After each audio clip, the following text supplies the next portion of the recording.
چونکہ پہلی تقریر ہے بغیر کسی تمہید کے اور ایک وقت معینہ کے مطابق آپ تک چند معروضات پہنچا کے انشاءاللہ اسی آیت کے ذیل میں کل سے جو تقریر کا سلسلہ ہے وہ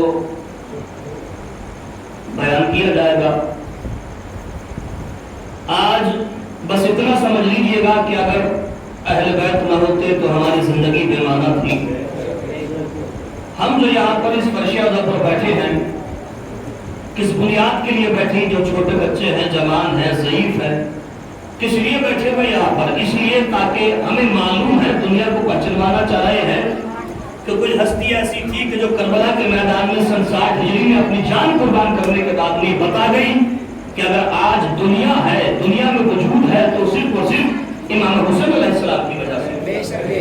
لہذا آل محمد کی زندگی بڑی اہم زندگی ہے، ہمیں ان کے کردار کے اوپر عمل کرنا چاہیے، ان کی بات اور نصیحتوں کو پہچاننا چاہیے۔ کس وجہ سے قیام کیا امام علی مقام نے؟ آج مختصر سی بات میں بڑا آہستہ آہستہ ان جملوں کو آپ ذہن نشین کر لیجئے گا جو میں آپ تک پہنچانا چاہتا ہوں۔ امام علی مقام نے کس وجہ سے یہ قیام کیا تھا؟ میں بالکل ایک الگ ہٹ کے بات کرنا چاہتا ہوں آج آپ سے مختصر سے وقت میں۔ اہل بیت علیہ السلام کی زندگی ہمارے لیے معیار ہے۔ اگر اہل بیت کی زندگی ہمارے لیے معیار نہ ہوتی تو آج ہم اس فرش عہدہ پر بیٹھے ہوئے نہیں ہوتے۔ آل محمد نے سکھایا کردار کیا ہے، اخلاق کیا ہے، جینے کا طور طریقہ کیا ہے، جینے کا انداز کیا ہونا چاہیے، وہ اہل بیت علیہ السلام نے ہمیں بتایا ہے۔ اور طریقہ جو طریقہ ہماری زندگی کا ہے، اگر وہ مطابق اہل بیت ہے تو بہتر طریقہ ہے، اور اگر مطابق اہل بیت نہیں ہے تو پھر کوئی طریقہ ہمارے لیے بہتر نہیں ہے۔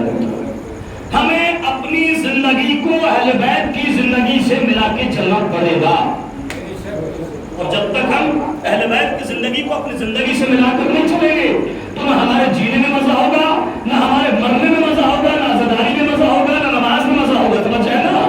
کسی بھی چیز میں مزہ نہیں آئے گا۔ اور جیسے ہی ہم اپنی زندگی کو اہل بیت کی زندگی سے ملا لیں گے تو ہمارے جینے میں بھی مزہ ہے، ہمارے مرنے میں بھی مزہ ہے، ہمارے جیسی عزاداری کسی کی نہیں، ہمارے جیسی نماز کسی کی نہیں۔ توجہ ہے نا؟ صلوات ہے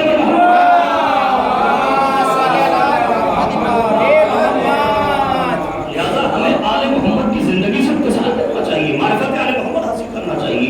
اس دنیا میں کیوں جی رہے ہیں ہمارے جینے کا مقصد کیا ہے؟ اہل بیت نے کیا بتایا ہے؟ کس انداز میں جیا جائے؟ کیا ہم اپنی زندگی کو ایک بیکار اور ابد زندگی بنا کے جیے. اہل بیت کا یہ مقصد تو نہیں تھا.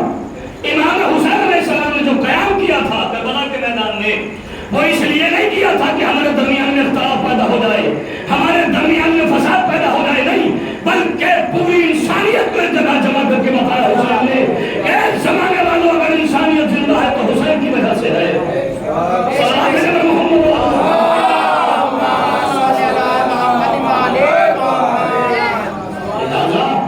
محمد کے کردار پہ عمل کرنا. دنیا کہاں سے کہاں پہنچ گئی اور ہم صرف ابھی الجھنوں میں الجھے ہوئے ہیں, ہمارے راستے الجھنوں میں پڑے ہوئے ہیں, ہماری سانسیں الجھنوں میں الجھی ہوئی ہے.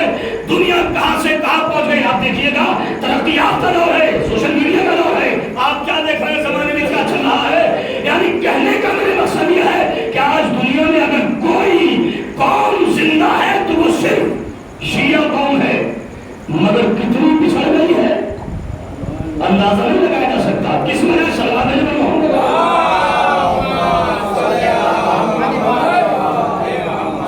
عزیزو, ہمیں اہل بیت علیہ السلام کی زندگی کے اوپر عمل کرنا چاہیے. سب تو ہمارا معیار ہے, ورنہ ہمارا کوئی معیار نہیں ہے.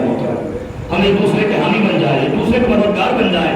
امام حسین علیہ السلام نے جو پیغام دیا کربلا کے میدان میں وہ یہ دیا تھا کہ ہم ایک دوسرے کے حامی بن جائیں, مددگار بن جائیں. اگر کوئی ضعیف ہے تو اس پہ اپنی طاقت مت آزماؤ, توجہ نا. اگر کوئی کمزور ہے تو اس پہ اپنی طاقت مت آزماؤ, بلکہ اگر طاقت ہی آزمانی ہے تو اس کی ضعیفی میں اس کے مددگار بن کے کھڑے ہو جاؤ. یہ تمہارے لیے کردار آل محمد کہلائے گا. صلوات جبر محمد.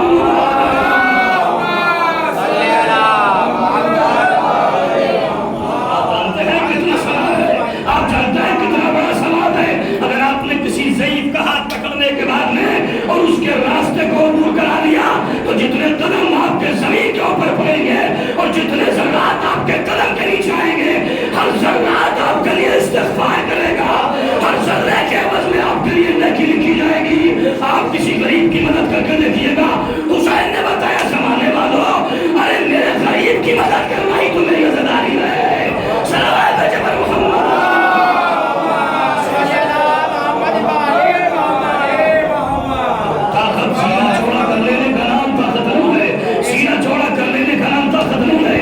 دولت کے زمرے میں آدمی کا نام دولت نہیں ہے, بلکہ دولت کو برطرف رکھنے کے بعد میں اگر دولت سے امداد کی جائے تو کسی یتیم کی پرورش کرو, کسی غریب کی پرورش کرو, کسی غریب بیٹی کی شادی میں پیسہ خرچ کرو, کسی یتیم کے اوپر علم حاصل کرنے میں پیسہ خرچ کرو. پھر کہلائیں گے آپ حسینی, پھر کہلائیں گے آپ وہی پیارے محمد. صلوات جبر محمد.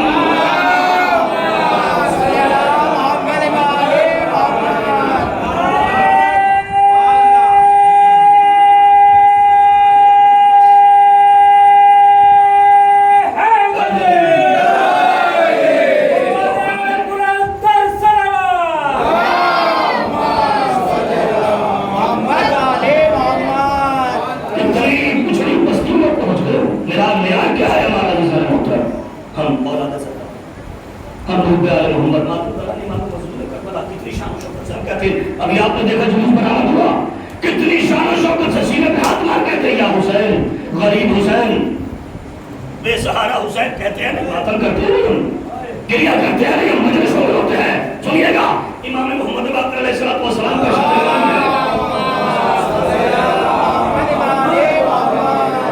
بلا فرماتا ہے جس نے حجت پہ گریہ کیا, رویا یا رلایا, وجبہ الجنہ, اس کے اوپر جنت واجب ہے. کیا یہ کافی ہے؟ آپ کو میں ایک گوشہ ذرا سا کھول رہا ہوں آپ کے سامنے انشاءاللہ, اس کے ذہن میں بات کروں گا. کیا یہ رونا اور رلانا ہمارے لیے کافی ہے؟ میں پوری دنیا کے امت مسلمہ سے یہ سوال کر رہا ہوں, نہ کہ یہ سوال ضلع بجنور کے شیعوں سے ہے, نہ ضلع مراد آباد کے, نہ لکھنؤ والوں سے, بلکہ پوری دنیا کے شیعت سے یہ سوال کر رہا ہوں کہ یہ رونا اور رلانا کافی ہے. اگر یہی کافی ہوتا تو گھر میں بیٹھ کے رو بھی لیتے, رلا بھی لیتے. توجہ ہے نا؟ نہیں, مقصد کچھ اور ہے. اس رونے کے ساتھ